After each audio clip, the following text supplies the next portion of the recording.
Hello everyone, welcome to Tasty Dish by Setu Palaniappan. இன்னைக்கு ஜவ்வரிசி வச்சு ஒரு சிம்பிளான ரெசிபி தான் பார்க்க போகிறோங்க. இந்த ரெசிபி செய்கிறதுக்கு 1 கப் ஜவ்வரிசி எடுத்துருக்குறேங்க.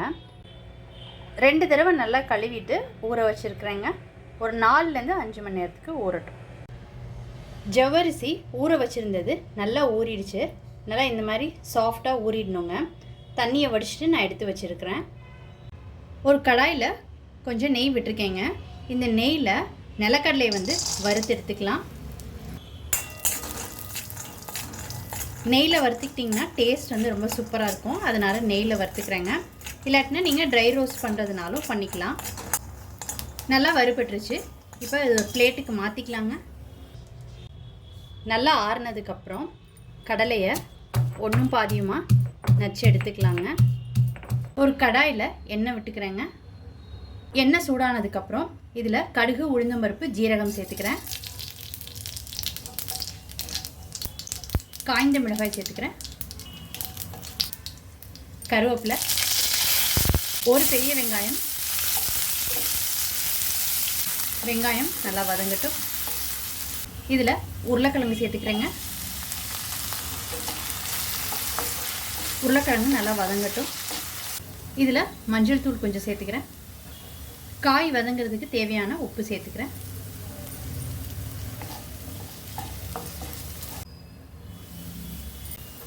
உருளைக்கிழங்கு நல்லா வெந்துருச்சு.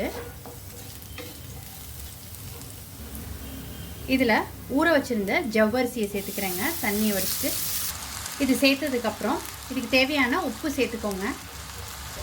இது நல்லா கலந்து விட்டுக்கோங்க.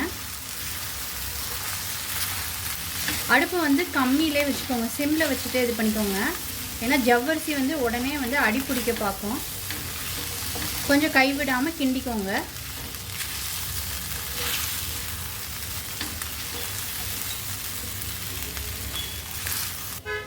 நல்லா மிக்ஸ் பண்ணதுக்கப்புறம் மூடி போட்டு ஒரு 2 நிமிஷம் வேக வச்சுக்கலாங்க.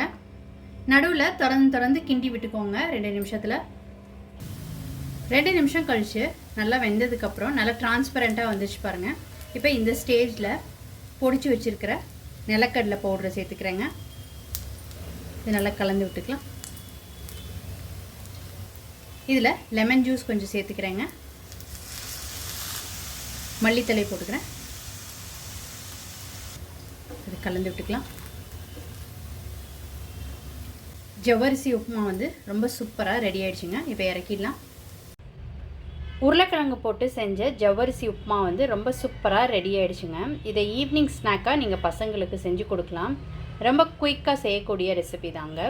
நீங்கள் அதை கண்டிப்பாக ட்ரை பண்ணிவிட்டு உங்களோட கமெண்ட்ஸை சொல்லுங்கள். உங்களுக்கு இந்த ரெசிபி பிடிச்சிருந்துச்சுன்னா லைக் அண்ட் ஷேர் பண்ணுங்கள். உங்கள் ஃபேமிலி அண்ட் ஃப்ரெண்ட்ஸ்க்கு.